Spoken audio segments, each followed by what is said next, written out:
if you need this training and you need this mentorship, should you look inside your organization or should you look outside of your organization for someone? Outside.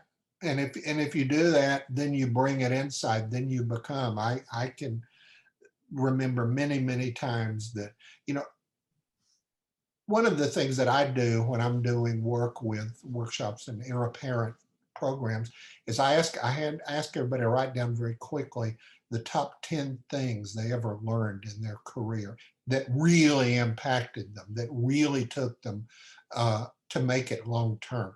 And what you find is when you go back, all of us go back and study, that only two of the top 10 things that people learned were taught by formal teachers, formal mentors. You know, don't look to what they taught you in textbooks in college to make you a big picture thinker. It makes you a technocrat. It makes you a niche kind of thing. I mean, when I was at college, my advisors used to say, uh, uh, you're going to be a generalist for the rest of your life. I said, yeah, I'll be one of the few, but I'm going to do it and do it well. It's what I've been doing. Oh, okay.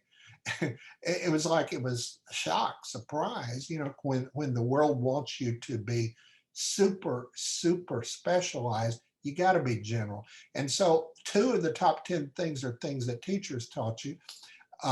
Four of the top 10 things that you learned in your career was by watching other people doing the wrong things.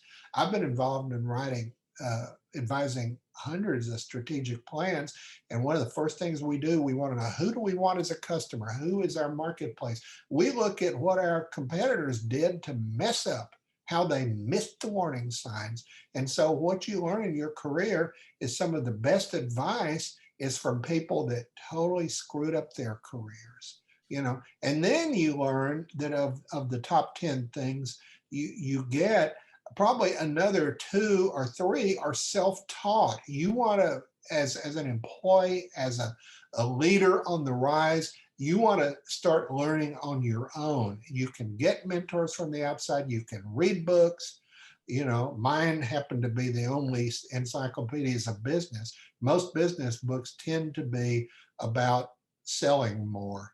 They don't talk about how you do it. They don't talk about why you do it, you know, and other kinds of books.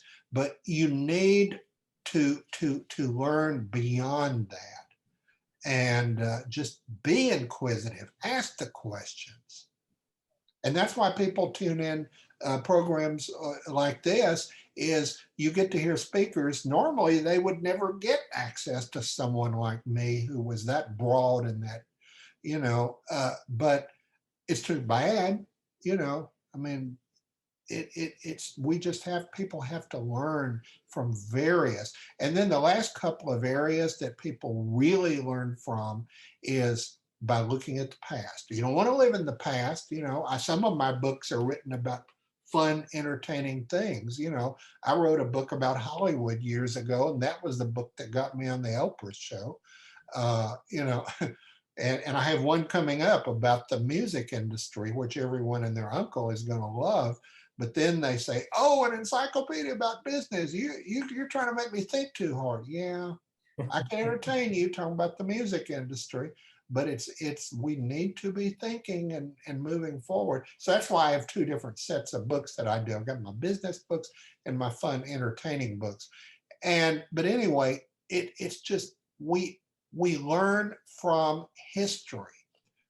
Some of the best ideas were created in the past, succeeded in the past, and if we can take those ideas, give them a new coat of paint, maybe even adapt other ideas from companies we admired, that's where the great new ideas are coming from.